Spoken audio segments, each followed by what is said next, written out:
Տիկին Ջուլակյան, պարոն Ղազինյանի հարցին Բարգավաճ Հայաստանի հետ կապված իմ կարծիքով մի քիչ ոչ անազնիվ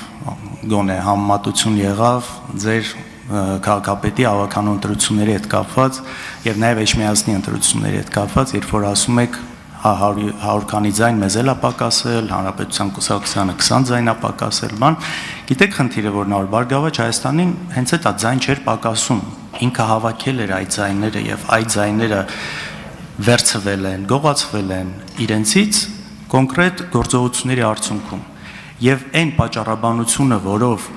այդ տեղամասերում ընտրությունները ճանաչվել են անվավեր տեղամասի, սա Բարգավաճ Հայաստանի մեղքը չէր, որևէ այլ կուսակցության մեղք չէր մասնակցող ուժի։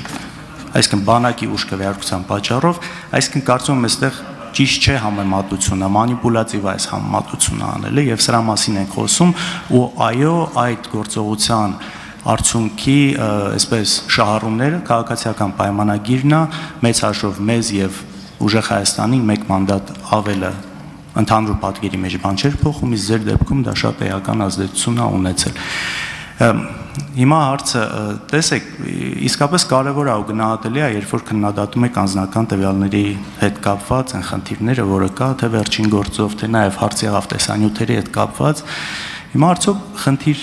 չեք տեսնում, երբ պետական կառույցի օրինակ ԱԱՑ-ի ազգային ժողովում այդ դեպքը եղել, օդանավակայինից են այդ դեպքերը եղել, երբ որ րոպեների ընթացքում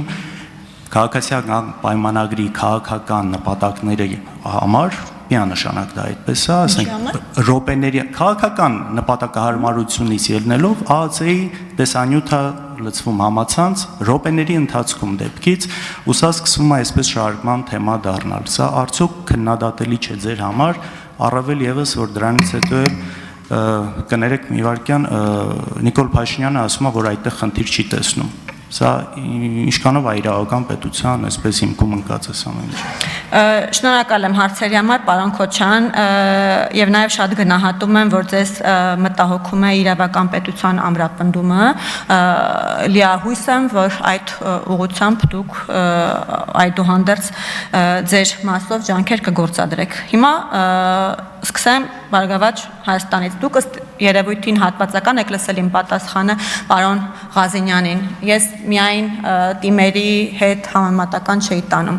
Ես այնտեղ ասում էի, որ երբ ընդդիմությունը որոշում է ընտրությունները դելեգիտիմացնելու նպատակով խառը կրակահերթեր արձակել, երբեմն այնպես է ստացվում, որ զոհվում է ձեր զինակիցը։ Այդպիսի դեպք է տեղի ունեցել։ Հիմա դուք ասում եք Բարգավաճ Հայաստանը այդ ձայները ստացել է, ոչ ոք չգիտի Բարգավաճ Հայաստանը այդ ձայները ստացել է, թե ոչ։ Իսկ ինչու չգիտի, որովհետև երբ դուք խոսում եք այն մասին, որ երկու տեղամասերում մի քանի ժամ ավել է տևել քվեարկությունը, քան պետք է տևեր օրենքով սահմանված, ձևով, ապա դուք որևէ կերպ չեք կարողանել պնդում առայն, թե Բարգավաճ Հայաստանը, որը ձեր պնդմամբ ստացել էր այդ ձայները, ստացել էր նախքան երեկոյան 20:00-ն, թե դրանից հետո։ Դուք եթե համարում եք, որ երեկոյան 20:00-ից հետո տեղի ունեցած քվեարկությունը եղել է ապօրինի, եւ դուք չեք կարող ասել երեկոյան 20:00-ից հետո Բարգավաճ Հայաստան կուսակցությունը ինչքան ձայն է ստացել, հետևաբար որևէ պնդում ձեր կողմից առայն, որ այդ ձայները ստացվել էին Բարգավաճ Հայաստան կուսակցության կողմից նախքան 20:00-ն, պարզապես հիմնազուրկ է։ Որևէ մեկը դա չգիտի։ Մինչև 20:00 են եղել այդ ձայները տրվել, թե ոչ։ Իսկ այն հարցին, թե արդյոք այդ խնդիրը շտկելու համար պետք է լիներ վերաքվեարկություն, թե ոչ, ախր շատ ենք անդրադարձել այդ թվում եւ ձեր թիմակիցների հետ սահմանադրական դատանում երկար-բարակ խոսել ենք եւ դա մեր դիրքորոշումը չի, որ եղել է, որ այլևս այն բանից հետո, երբ ձեր արձակած կրակահերթերի հետևանքով անվավեր է ճանաչվում 3 տեղամասի արդյունքներ, որոնցից միայն 2-ի անվավեր ճանաչումն է, որ դուք վիճարկում եք, որևէ մեկը արդեն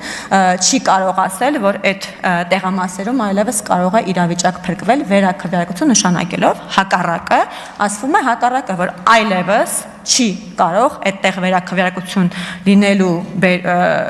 միջոցով ընտրությունների հավասարության սկզբունքը պահպանել եւ շտկել այն իրավիճակը, որը եղել է։ Այդտեղ արդեն իսկ որևէ բան, այդ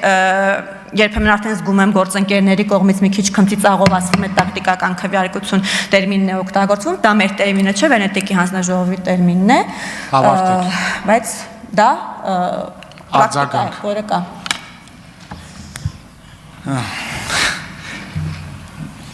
Ամեն դեպքում ես կարող եմ հստակ ասել, որ եթե այդ տեղամասերի քվեարկության արդյունքները անվավերջ չճանաչվեին, միանշանակ Բարգավաճ Հայաստանը կլիներ այստեղ նստած 5 մանդատով։ Դա միանշանակ է ու այն ինչ եղել է իր պատճառով չէր, պետք է լիներ վերաքվեարկություն, որը չի եղել, որովհետև կարծում եմ մեկ խմբավորության ավել լինելը, մի քաղաքական ուժի 3-5 ունենալ կամ չունենալը էական նշանակություն է արդյունքների վրա ընտրությունների եւ այս դեպքում վերաքվեարկություն չնշանակելը պարզապես անհեթեթ են բոլոր մնացած բացատրությունները եւ առողջ տրամաբանությունից դուրս են։ Հասկանում եմ ձեր քաղաքական թիմն է պետք է պաշտպանեք, ուղղակի տրամաբանական չէ, համոզիչ չէ։ Մյուս հարցին իմ չպատասխանեցիք, խնդրում եմ տեսանյութերի արտահոսքի եւ սրա հետ կապված ձեր քաղաքական ուժի ղեկավարի վերաբերմունքի մասին։ Եթե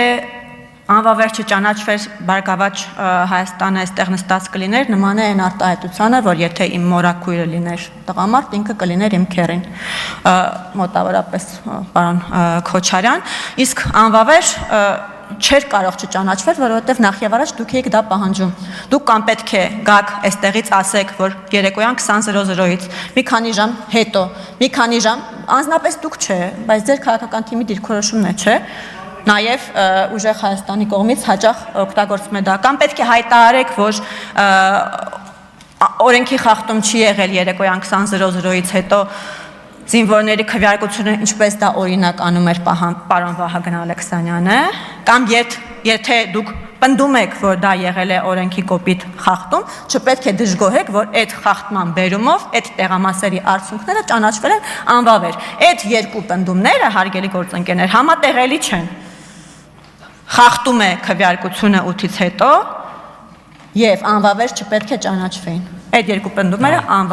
համատեղելի չեն։ Ես առաջարկում եմ կողմնորոշվել։ Շնորհակալ։ Հարգելի գործընկերներ, ընդմիջում մինչև 14:30